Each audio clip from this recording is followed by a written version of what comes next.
صلو علی الحبیب صلی اللہ علی محمد صلی اللہ تعالی علیہ وسلم۔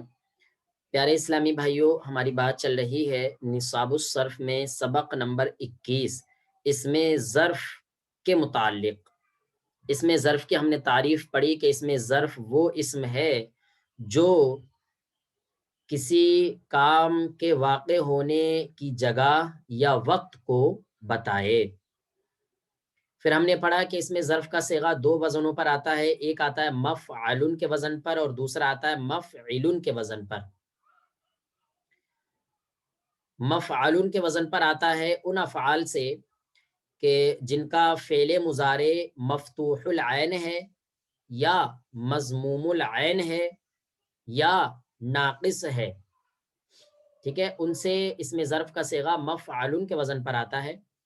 اور مفعل کے وزن پر اس میں ظرف کا صیغہ ان افعال سے آتا ہے کہ جن افعال میں فعل مضارع مکسور العین یا فعل مضارع مثال ہے، ٹھیک ہے، یا مضاعف مکسور العین ہے، ان سے مفعل کے وزن پر آئے گا، جیسے کہ آپ نے دیکھا مضربن۔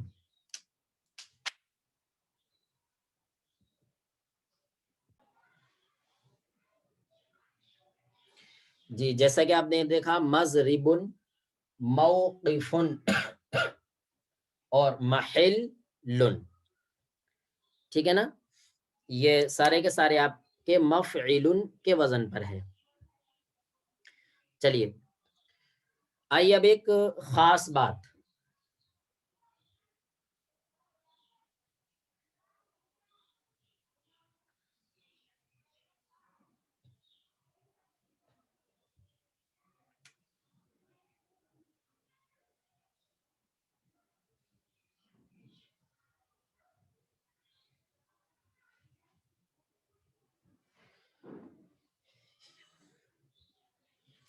یہ ہے مفرن۔ مفرن، ٹھیک ہے، قرآن مجید میں بھی آیا ہے یہ این المفر، این المفر۔ تو بعض صرفی حضرات یہ کہتے ہیں کہ جو افعال مضاعف ہیں، یعنی جو افعال مضاعف ہیں، اب وہ چاہیں مضاعف نصرہ سے ہوں یا ضربہ سے ہوں یا سمعہ سے ہوں یا فتحہ سے ہوں، یعنی ان کا فعل مضارع مکسور العین ہو یا مضموم العین ہو یا مفتوح العین ہو، کچھ بھی ہو، بہرحال تو صرفی حضرات کہتے ہیں کہ اس مضاعف سے مطلقاً اس میں ظرف کا صیغہ مفعل کے وزن پر آئے گا۔ بعض صرفی حضرات کہتے ہیں ایسا، اور ایک دلیل بھی دیتے ہیں، وہ دلیل یہ دیتے ہیں کہ دیکھیے کہ قرآن مجید میں آیا ہے این المفر، این المفر، تو یہ مفر جو ہے یہ مفررو، مفعلو یعنی مفعل کے وزن پر ہے، اور وہ صرفی حضرات یہ کہتے ہیں کہ یہ اس میں ظرف کا صیغہ ہے، حالانکہ یہ کس باب سے آیا ہے؟ یہ باب ضربہ یضربو سے ہے، ضربہ یضربو سے، یعنی فرا یفرو، فرا یفرو، اور یفرو یہ مضاعف بھی ہے اور مکسور العین بھی ہے۔ حالانکہ ابھی قاعدہ ایک بیان ہوا ہے کہ جو مضاعف مکسور العین ہو جیسے کہ یہ، تو اس سے اس میں ظرف کا صیغہ مفعل کے وزن پر آتا ہے، ٹھیک ہے نا۔ تو بعض صرفی حضرات یہ کہہ رہے ہیں کہ جو مضاعف ہوتا ہے، چاہے وہ مکسور العین ہو، مفتوح العین ہو، مضموم العین ہو، مطلقاً اس سے اس میں ظرف کا صیغہ مفعل کے وزن پر آئے گا، جیسے کہ قرآن مجید میں بھی آیا ہے این المفر، حالانکہ مفر جو ہے یہ فرا یفرو باب ضربہ یضربو سے ہے، تو ضربہ یضربو سے ہونے کے باوجود یہ مفعل کے وزن پر ہے، جس سے پتہ لگتا ہے کہ اس میں ظرف کا صیغہ مضاعف سے مطلقاً مفعل ہی کے وزن پر آئے گا۔ بعض صرفی حضرات ایسا کہتے ہیں، ٹھیک ہے، تو مصنف علیہ رحمہ فرما رہے ہیں کہ یہ کہنا صحیح نہیں ہے، ٹھیک، بلکہ صحیح یہی ہے جو ہم بیان کر چکے ہیں، کیا کہ جو مضاعف ہوتا ہے نا، مضاعف، اگر مضاعف مکسور العین ہے، ٹھیک ہے، مضاعف مکسور العین ہے تو اس سے اس میں ظرف کا صیغہ مفعل کے وزن پر ہی آئے گا، ٹھیک ہے۔ اب رہا فرا یا فرو، تو یہ مضاعف بھی ہے اور مکسور العین بھی ہے، تو اس سے اس میں ظرف کا صیغہ مفعل کے وزن پر ہی آئے گا، یعنی اس سے اس میں ظرف کا صیغہ آئے گا المفرو، ٹھیک ہے، مفرن، مفررن، مفعلن ہی کے وزن پر اس میں ظرف کا صیغہ آئے گا۔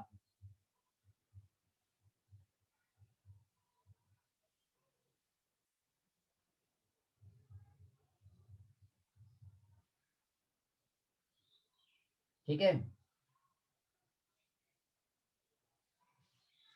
مفرن ہی کے وزن پر اس میں ظرف کا صیغہ آئے گا، ٹھیک ہے۔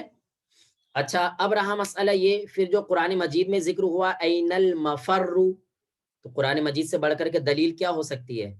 تو پھر وہاں پر تو این المفر مفعلن کے وزن پر ذکر ہوا ہے، تو پھر وہ کیا ہے؟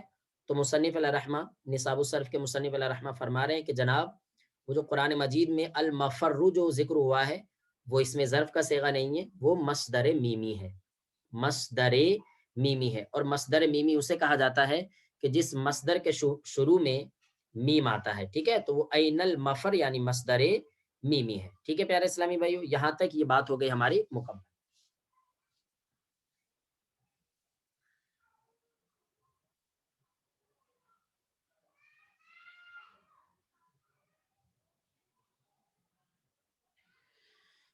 چلیے، صلو علی الحبیب صلی اللہ علی محمد صلی اللہ تعالی علیہ وسلم۔ اس کے بعد میں یہ فائدہ ذکر فرما رہے ہیں، فائدے کے اندر یہ فرما رہے ہیں کہ دیکھیے یہاں تک ہمیں معلوم ہو گیا کہ اس میں ظرف کا صیغہ دو وزنوں پر آتا ہے، ایک آتا ہے مفعلن کے وزن پر، جیسا کہ آپ نے پڑھ لیا مجمعن، ٹھیک ہے، اور ایک آتا ہے مفعلن کے وزن پر، جیسا کہ آپ نے پڑھ لیا مضربن، مجمعن جمع ہونے کی جگہ، مضربن مارنے کی جگہ یا وقت، یا جمع ہونے کی جگہ یا وقت، تو انہی دو وزنوں پر اس میں ظرف کا صیغہ آتا ہے، ٹھیک ہے۔ اس کے علاوہ کبھی ایسا ہوتا ہے کہ فعل کے ایک جگہ میں کثرت کے ساتھ واقع ہونے کی وجہ سے، ٹھیک ہے، اسی وزن کے آخر میں تا لگا دی جاتی ہے، جیسا کہ آپ دیکھیں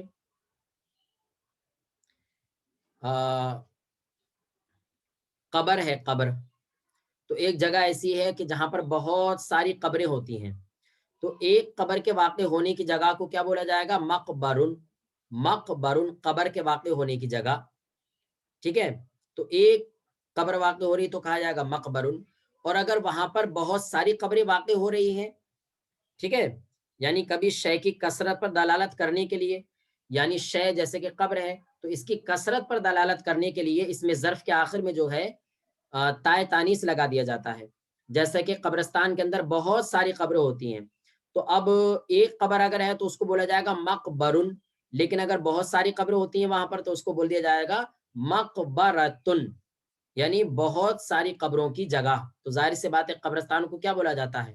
مقبرتن، تو اس میں ظرف کو مفعلتن کے وزن پر لایا جاتا ہے۔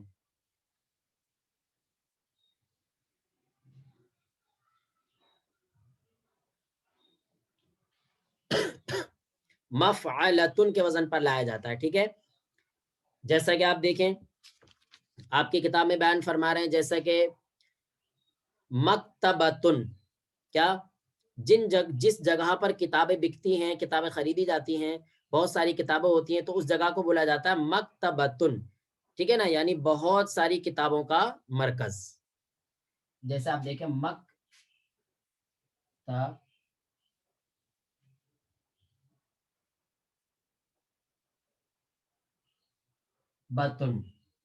بہت ساری کتابوں کا مرکز۔ اب قبر کے واقع ہونے کی جگہ کو کیا بولیں گے؟ مقبرن، اب قبرستان کے اندر بہت ساری قبریں ہوتی ہیں تو اس کو کیا بول دیں گے آپ؟ مقبرتن.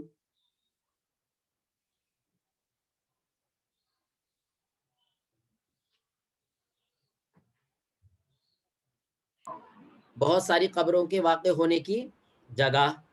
ایسے ہی اسد یا اسد مانے مطلب اسد یعنی شیر کے معنی میں آتا ہے، تو اسی سے آپ نے بنا دیا مأسدتن.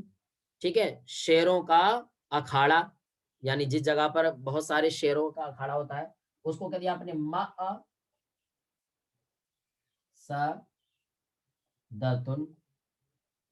ٹھیک ہے نا.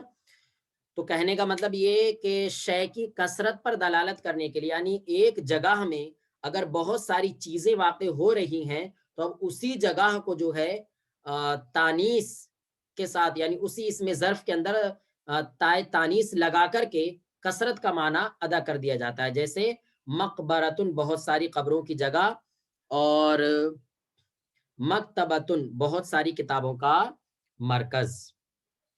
ٹھیک ہے، یہ المکتبۃ المدینہ ہوتا ہے تو اس کا کیا معنی گاڑیں گے سر؟ اس کا بھی یہی معنی ہے، المکتبۃ المدینہ. مکتب کا معنی آتا ہے بہت ساری کتابوں کے ملنے کی جگہ، اور المدینہ اس کی صفت بنا دی، یعنی یہ ایک نام رکھ دیا گیا المکتبۃ المدینہ. جی، دونوں کو ملا کر کے ایک نام رکھ دیا گیا. اب آخر میں قاعدہ فائدہ نمبر 3 ارشاد فرما رہے ہیں. تیسرا فائدہ یہ ارشاد فرما رہے ہیں کہ دیکھیے اب تک آپ نے جو بھی اوزان پڑھے، یعنی اس میں ظرف کے آپ نے جو اوزان پڑھے مفعل، مفعل اور مفعلتن، یہ 3 اوزان پڑھے، یہ سارے کے سارے ثلاثی مجرد سے آتے ہیں. کس سے آتے ہیں؟ ثلاثی مجرد سے. اب رہا ثلاثی مزید فی یا رباعی مجرد یا رباعی مزید فی، تو اس سے اس میں ظرف کا صیغہ کس وزن پر لایا جائے گا؟ تو فرما رہے ہیں کہ دیکھیے جس وزن پر اس میں مفعول کا صیغہ ہوگا اسی وزن پر اس میں ظرف کا صیغہ آ جائے گا. جیسے آپ دیکھیں اکرما یکرم اکرامن فہوا مکرمن و اکرما یکرم اکرامن فہوا مکرمن. تو باب افعال جو کہ ثلاثی مزید ہے، اس سے اس میں مفعول کا صیغہ آتا ہے مکرمن، مفعلن کے وزن پر، مفعلن کے وزن پر. تو اس سے اس میں ظرف کا صیغہ بھی مفعلن کے وزن پر ہی آ جائے گا، یعنی دونوں کے لیے یہی وزن استعمال ہوگا. ٹھیک ہے نا. ایسے ہی دحرج یدحرج دحرجتن فہوا مدحرجن ودحرج یدحرج دحرجتن فہوا مدحرجن. تو یہ رباعی مجرد ہے، اس سے اس میں تفعیل کا صیغہ وہ اس میں مفعول کا صیغہ مدحرجن آیا، مدحرجن. تو اس سے اس میں ظرف کا صیغہ بھی مدحرجن ہی آ جائے گا. ٹھیک ہے. صلو علی الحبیب صلی اللہ علی محمد صلی اللہ علیہ وسلم. تمام اسلامی بھائی نصاب الصرف میں سبق نمبر 21 اوپن فرمائیں اور اپنی کتاب میں بالکل دھیان سے اس تمام سبق کو ملا لیجئے جو آپ نے ابھی الحمدللہ بورڈ پر اچھی طریقے سے سمجھ لیا ہے.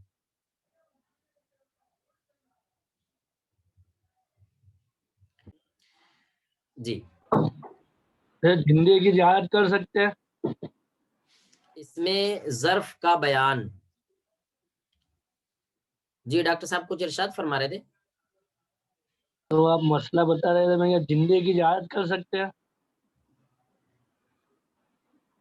چلیے جی، اس میں ظرف کا بیان، اس میں ظرف کی تعریف. اس میں ظرف وہ اسم ہے جو کسی کام کے واقع ہونے کی جگہ یا وقت پر دلالت کرے. جیسے مضربن مارنے کی جگہ یا وقت. اس میں ظرف بنانے کا طریقہ کیا ہے؟ تو وہ ارشاد فرما رہے ہیں کہ فعل مضارع سے علامت مضارع حذف کر کے اس کی جگہ علامت اسم ظرف، یعنی اسم ظرف کی جو علامت ہے وہ میم مفتوح ہے، میم مفتوح کا اضافہ کریں، لام کلمہ پر تنوین لگا دیں. ٹھیک ہے. اب عین کلمہ پر کیا کرنا ہے؟ عین کلمہ کے تعلق سے تو کچھ بتایا نہیں انہوں نے، تو عین کلمہ کے تعلق سے ارشاد فرما رہے ہیں 2 قاعدوں میں، الف میں اور با میں. کسی کا مائک آن ہے آف فرما لیجیے. فرما رہے ہیں کہ فعل مضارع مفتوح العین ہے یا مضموم العین ہے یا ناقص ہے تو عین کلمہ کو فتحہ دیں گے.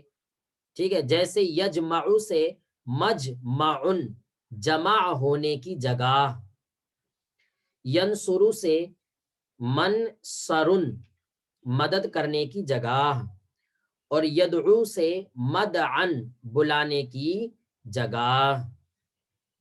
با فعل مضارع مکسور العین یا مثال یا مضاعف مکسور العین ہو تو عین کلمہ کو کسرہ دیں گے، جیسے یضربو سے مضربن، یقیفو سے موقفن.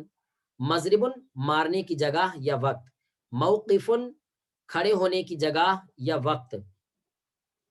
او یحلو، ٹھیک ہے، یحلو سے محلن، ٹھیک ہے، حائل ہونے کی جگہ یا وقت. اسی کی جگہ کہا جاتا ہے محلہ. محلہ یعنی وہ جگہ کہ جہاں پر بہت سارے لوگ حائل ہیں. اور اس کے آخر میں دیکھتے ہیں آپ تا کو بڑھایا جاتا ہے محلتن. کیا؟ محلتن یعنی حائل ہونے کی بہت ساری چیزیں، یعنی وہاں پر بہت سارے گھر ہوتے ہیں بنے ہوئے، اسی وجہ سے اس کو محلہ کہا جاتا ہے. چلیے آگے آ جائیے. بعض اہل صرف نے جو فرمایا ہے کہ مضاعف سے اس میں ظرف مطلقاً بر وزن مفعل، ٹھیک ہے، مضاعف سے مطلقاً، مطلقاً سے مراد چاہے وہ مضاعف مفتوح العین ہو یا وہ مضاعف مضموم العین ہو یا وہ مضاعف مکسور العین ہو، ان سے مطلقاً اس میں ظرف کا صیغہ مفعل یعنی بفتح العین، یعنی عین کلمہ کے فتحہ کے ساتھ آتا ہے. اور دلیل یہ دیتے ہیں وہ لوگ، دلیل بھی دیتے ہیں اپنے دعوے پہ، کہتے ہیں کہ دیکھیے قرآن کریم میں آیا ہے مفرن یعنی بفتح العین، عین کلمہ کے فتحہ کے ساتھ آیا ہے مفرن. حالانکہ مفر جو ہے یہ باب ضرب یضرب سے ہے، تو اس کے تعلق سے ارشاد فرما رہے ہیں کہ یہ صحیح نہیں ہے. یعنی مضاعف سے مطلقاً اس میں ظرف کا صیغہ مفعول کے وزن پر نہیں آتا ہے، ٹھیک ہے نا، کیونکہ مفرن جو ہے یہ اس میں ظرف نہیں ہے بلکہ یہ مصدر میمی ہے. ٹھیک ہے، یہ بات ہو گئی آپ کی مکمل. آگے آ جائیے. فائدہ، ثلاثی مجرد سے اس میں ظرف دو وزن پر آتا ہے، مفعل اور مفعل. فائدہ نمبر 2، کبھی شے کی کثرت پر دلالت کرنے کے لیے اس میں ظرف مفعلتن کے وزن پر آ جاتا ہے، جیسے مکتبتن کثیر کتابوں کا مرکز یعنی بہت ساری کتابوں کی جگہ، مقبرتن قبرستان یعنی بہت ساری قبروں کی جگہ، مقصدتن شیروں کا اکھاڑا یعنی بہت سارے شیروں کے لڑنے کی جگہ. فائدہ نمبر 3، غیر ثلاثی مجرد افعال سے، یعنی جو افعال ثلاثی مزید ہیں یا رباعی مجرد ہیں یا رباعی مزید ہیں، ان سے اس میں ظرف اسی طرح، اچھا، غیر ثلاثی مجرد افعال سے اس میں ظرف اسی طرح بنتا ہے، اسی طرح بنتا ہے جس طرح ان سے اس میں مفعول بنتا ہے. یعنی باب افعال سے اس میں مفعول جو آئے گا مفعلن کے وزن پر آئے گا مکرمن، تو اس سے جو ہے اس میں ظرف کا صیغہ بھی مفعلن کے وزن پر آئے گا مکرمن. اور دحرج یدحرج دحرجتن سے مدحرجن آئے گا، اس میں مفعول کا صیغہ، تو اس سے اس میں ظرف کا صیغہ بھی مدحرجن ہی آئے گا. ٹھیک ہے، صلو علی الحبیب صلی اللہ علی محمد صلی اللہ علیہ وسلم. پیارے اسلامی بھائی، اب اس میں آگے کچھ صیغے ارشاد فرما رہے ہیں، وہ انشاءاللہ عز و جل ہم کل حل کر لیں گے. ٹھیک ہے، صلو علی الحبیب صلی اللہ علیہ محمد صلی اللہ علیہ وسلم. حضرت کی جو غیر ثلاثی